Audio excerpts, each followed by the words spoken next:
tidak perlu modal besar ya untuk membeli stok ke supplier. Cukup dengan bermodal koneksi internet, smartphone, dan akun sosmed ya. Nggak boleh menjual harga di atas atau di bawah ya, di bawah harga tersebut ya, karena mereka sudah memberi fee sebesar 50.000 per pieces. Nah, seperti itu. Nah, kenapa mereka harganya murah-murah ya dan mengambil margin sedikit ya? Tujuannya juga supaya stok mereka itu cepat habis gitu ya.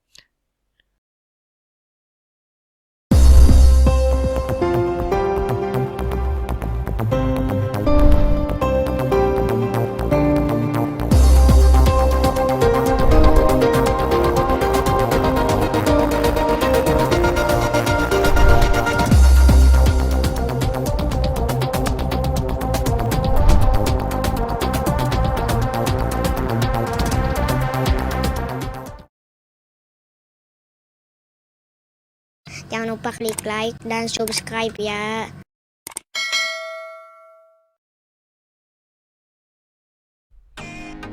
Assalamualaikum warahmatullahi wabarakatuh. Jumpa lagi dengan saya Andi Saputra. Oke teman-teman, pada video kali ini kita akan membahas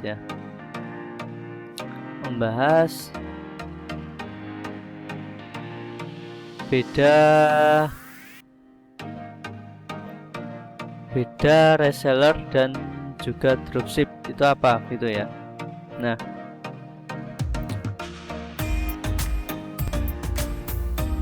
bagi teman-teman yang merasa suara saya kurang keras ya, teman-teman bisa gunakan handset ya, gunakan handset untuk mendengarkan video ini seperti itu ya. Nah, kita langsung saja. Nah, beda antara reseller dan dropshipper itu apa? Nah, kita dihadapkan dengan 3 kolom ya. Aspek, reseller, dropshipper ya. Di sini pun ada keterangan jenis kerja, modal, benefit, dan resiko seperti itu ya. Ya, untuk teman-teman yang baru gabung, baru mendengarkan video saya, silahkan subscribe ya, agar nanti ketika mendapatkan update baru ya, langsung muncul notifikasi di akun YouTube-nya ya, seperti itu. Nah, untuk cara kerja ya, kita bahas satu persatu. Cara kerja reseller ya. Untuk reseller, membeli stok barang ke supplier dan kemudian menjualnya kembali ke konsumen secara langsung ya. Ini dari segi reseller seperti itu untuk aspek cara kerja. Nah, sedangkan dropshipper ya, kalau dropshipper itu mencari orderan dari calon konsumen ya atau buyer, kemudian diteruskan dan diproses oleh supplier. Nah, jadi kalau dropshipper ini nyari orderan dulu, setelah dapat orderan baru diarahkan ke reseller atau produsen ya, pemilik produk seperti itu. Dan untuk dari segi modal ya, kalau seorang reseller diperlukan modal yang cukup besar ya untuk membeli stok barang produk dari supplier seperti itu, dan perlu menyiapkan tempat untuk menyimpan stok barang. Nah, seperti itu. Jadi kalau seorang reseller tuh membeli stok produk dulu ya, membeli stok produk dari supplier atau produsen barang ya, seperti itu. Kemudian dia harus menyiapkan tempat ya, menyiapkan tempat untuk menyimpan barang tersebut. Jadi modal seorang reseller ini cukup lumayan besar ya. Sedangkan dari segi dropshipper sendiri, untuk seorang dropshipper tidak perlu modal besar ya untuk membeli stok ke supplier. cukup dengan bermodal koneksi internet, smartphone, dan akun sosmed ya, dan uang seperlunya untuk membeli barang ke supplier ketika mendapatkan order. Nah, disitulah jadi seorang dropshipper itu modalnya ketika ada order di tempat dia ya. Misal kita jadi dropshipper, kemudian ada orderan masuk, baru kita beli barang ke supplier atau reseller ya, seperti itu. Dan walaupun kita nggak dapat orderan, paling kita hanya rugi modal koneksi internet ya, seperti itu. Beda dengan reseller yang harus menanggung barang ya.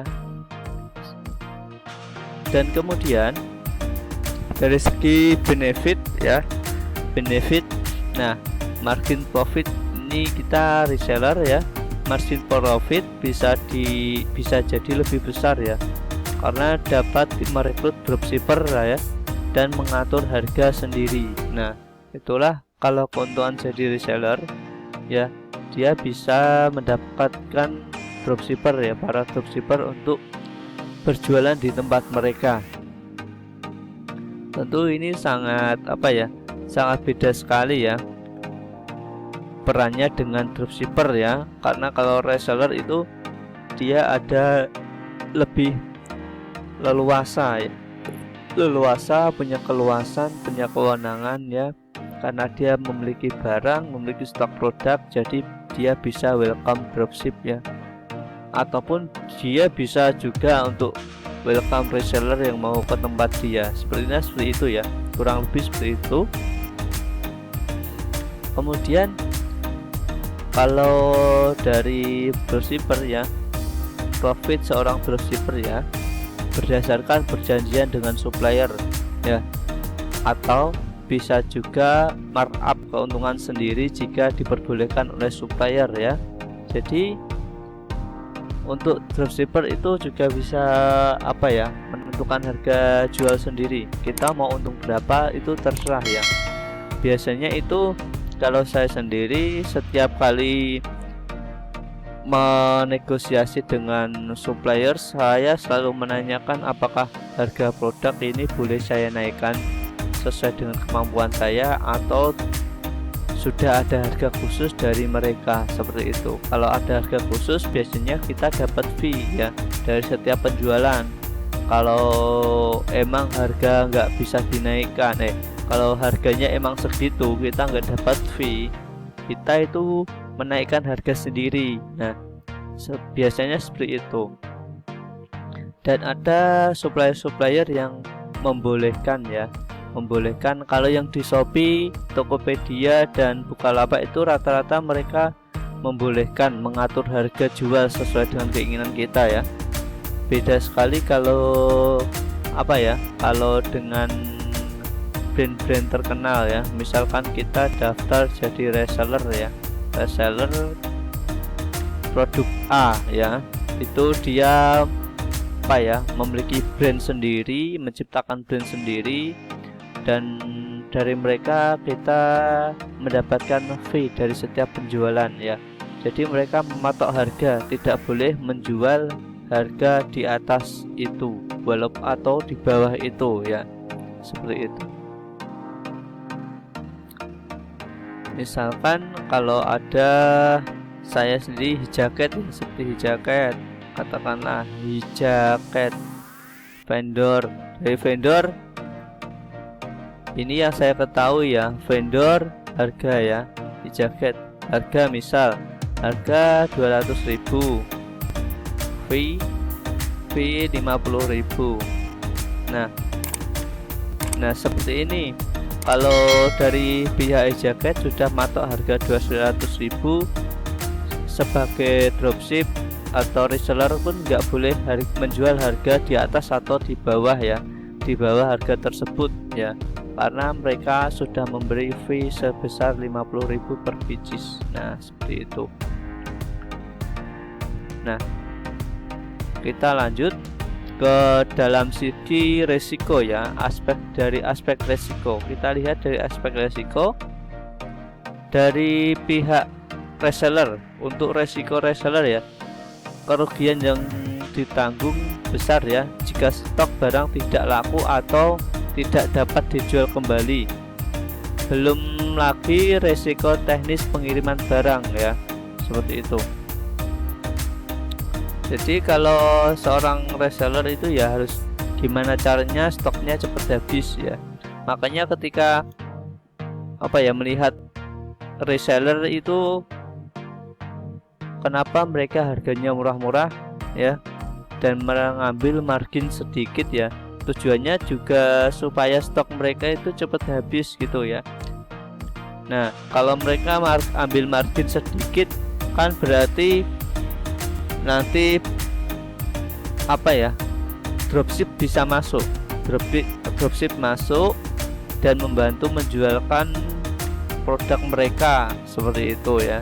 Jadi mereka pun ambil marginnya sedikit. Jarang ada supplier ambil margin besar, itu jarang sekali ya. Katakanlah harga barang 70.000, paling margin mereka hanya 5.000, mentok-mentok 10.000, seperti itu ya. Tapi kalau dropshipper harga 70.000 jualnya 90, 100.000, seperti itu emang. Itu para dropshipper. Nah, ini dari aspek reseller ya.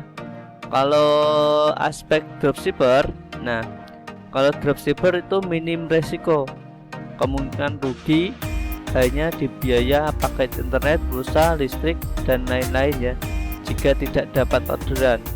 Nah, kalau seorang dropshipper nggak dapat orderan pun nggak apa-apa gitu ya. Mereka nggak perlu mikir, wah stok saya banyak harus habis. Mereka yang dipikir, kalau nggak dapat orderan juga nggak apa-apa ya, paling cuma rugi internet ya. Tapi ya kita jangan gitu juga ya. Ya berusaha untuk dapat orderan itu juga penting ya, apalagi kalau kerjaannya cuma dropship. Nah itu, kalau kecuali mungkin dropshipnya hanya untuk sampingan, itu beda lagi. Tapi kalau emang dia sudah terjun di dropship, seorang dropship pun akan memaksimalkan potensi yang dia miliki supaya bisa mendapatkan banyak orderan, seperti itu ya. Itu oke, sampai di sini ya penjelasannya. Saya harap teman-teman paham ya. Apabila teman-teman belum paham bisa tanyakan di komentar ya, nanti kita bahas lagi. Atau teman-teman bisa join di grup WhatsApp ya, linknya ada di deskripsi. Untuk mendapatkan video lengkapnya, teman-teman bisa cek di playlist ya. Apabila ingin ikut e-course ya, supaya mendapatkan runtutan materi secara runtut dan mendapatkan bimbingan, teman-teman bisa daftar e-course-nya gratis, di link ada di deskripsi, seperti itu ya. Oke, jangan lupa untuk subscribe dan aktifkan notifikasi. Sampai jumpa di video selanjutnya ya. Assalamualaikum warahmatullahi wabarakatuh. Jangan lupa klik like dan subscribe ya. Dadah.